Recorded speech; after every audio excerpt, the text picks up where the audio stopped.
You will be a Jedi. I promise.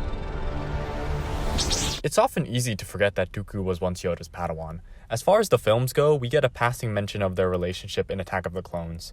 Even in the 7 seasons of the Clone Wars, it is very rarely touched on, and the 3 Tales of the Jedi episodes with Dooku don't mention it at all. Only when getting into published content does the apprenticeship really show itself, and the authors that have done so completely outdid themselves by crafting one of the most tragic tales of a fallen Jedi we have seen. Dooku Jedi Lost is one of my favorite Star Wars stories of all time, and it's one you may have never heard of until now. The 6-hour audio production explores Dooku's entire life as a Jedi, from when he was first discovered to the moment he chooses to leave the Order.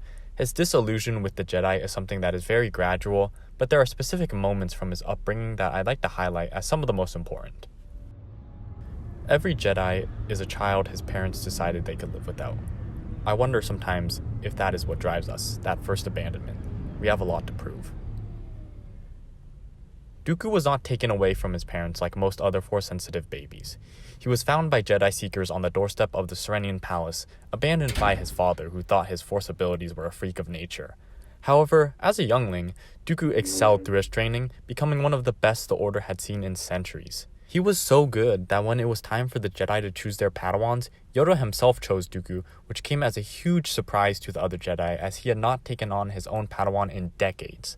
However, as we soon learned, being Yoda's Padawan would lead to problems.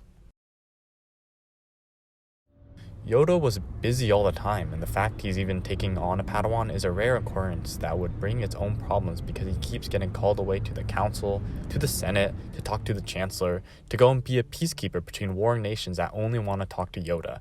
Yoda, I don't think, is the perfect character in any way. Jedi Lost gives us a chance to explore the mistakes Yoda made, which I think makes him more interesting. Yoda took on Dooku because he wanted to shape the most skilled Jedi. However, their personalities would come to clash often. Dooku knew he was good, and probably even the best at the time. But in that regard, he saw his path laid out. Become a master, take on a Padawan of his own, and join the Council.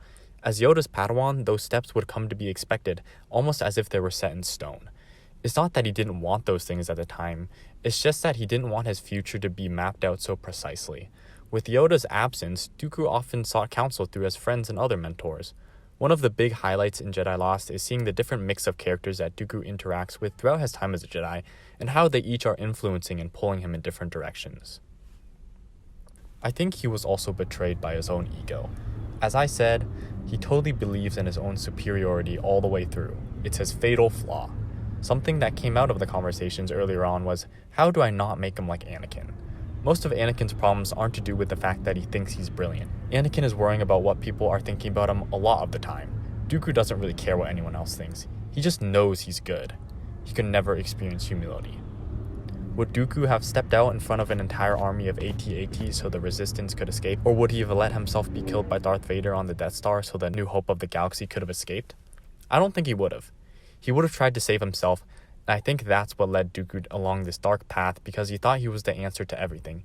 He didn't realize he was being manipulated by other people.